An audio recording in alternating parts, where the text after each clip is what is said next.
Hello everyone, and welcome to the next edition of the Holland Land Office Museum's Artifact video series.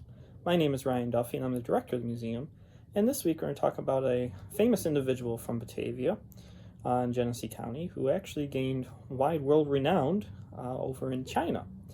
Now this person is Mary Elizabeth Wood, who was a librarian here in Batavia for some time before she traveled overseas to China and actually founded their library system and the first library school in China.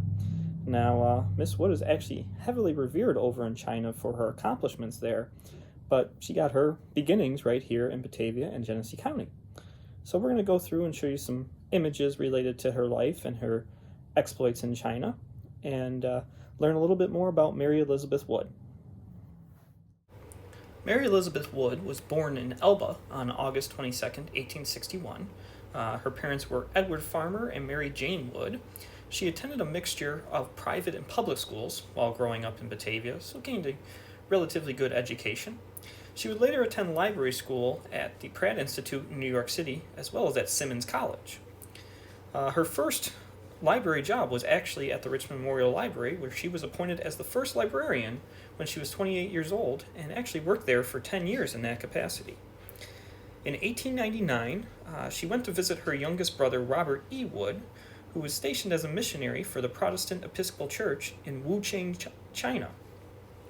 Her trip was initially spurred by concerns for her brother's safety, as there were many anti-foreign riots happening across the country. However, Robert persuaded her to stay in China as an English teacher at the Boone School, which was run by the mission he was working at. Initially, Mary Elizabeth seemed to regard her stay in China as an extended visit, but she soon became concerned with the sparse educational resources at the school, particularly the lack of a library.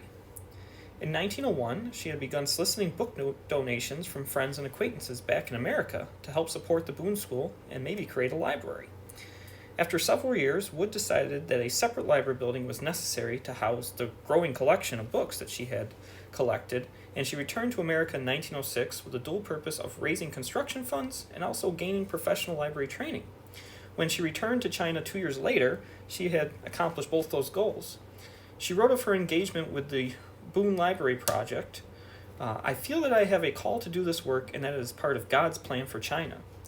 Construction of the new building began on June 1st, 1909, and was completed with the opening in 1910. The collection initially consisted of about 3,000 volumes in both Chinese and English, though it grew rather quickly and eventually reached 12,000 volumes. Wood expanded her library outreach efforts as she created library reading rooms for the general public and offered its auditorium as a venue for public lectures. She also created a set of traveling book collections, mostly of English, but also of Chinese works to be used in government schools across the country.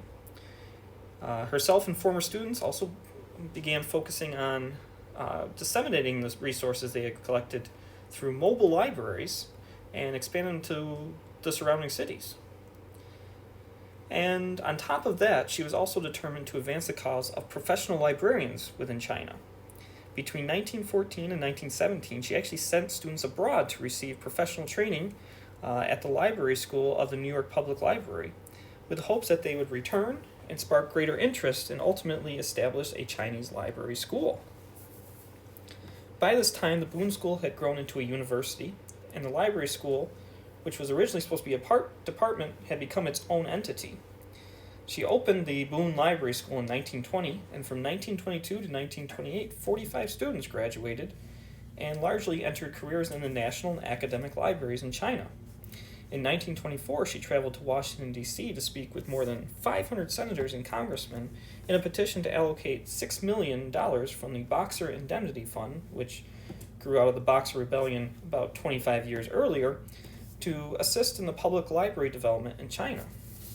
And to this, she was successful and helped grow the public library system even more. Now, Mary Elizabeth Wood would die on May 1st, 1931 in Wuchang, China. A memorial was held at the Boone Library on June 13th, with attendees including her former students, professional colleagues, and graduates of her library programs. However, though Mary Elizabeth Wood spent much of her life in China, her body was brought back here to Batavia and is interred in the Batavia Cemetery on Harvester Ave. Well, I hope you enjoyed this edition of our Artifact video series and learned a little bit more about Mary Elizabeth Wood, a very unique individual right here from Batavia in Genesee County who went on to basically help modernize Chinese culture and the country of China in the early 20th century. In case you've missed any videos up to this point, you can go find them on our YouTube channel, Holland Land Office Museum, and go to the Artifact video series playlist and check out all of them. We're almost up to 80 videos now, so there's plenty of material to check out. But of course, if you really enjoy what you see on our YouTube channel, the best way to come and learn more is to visit us here at the museum, and we'll be happy to share even more stories around our artifacts and famous citizens of Genesee County.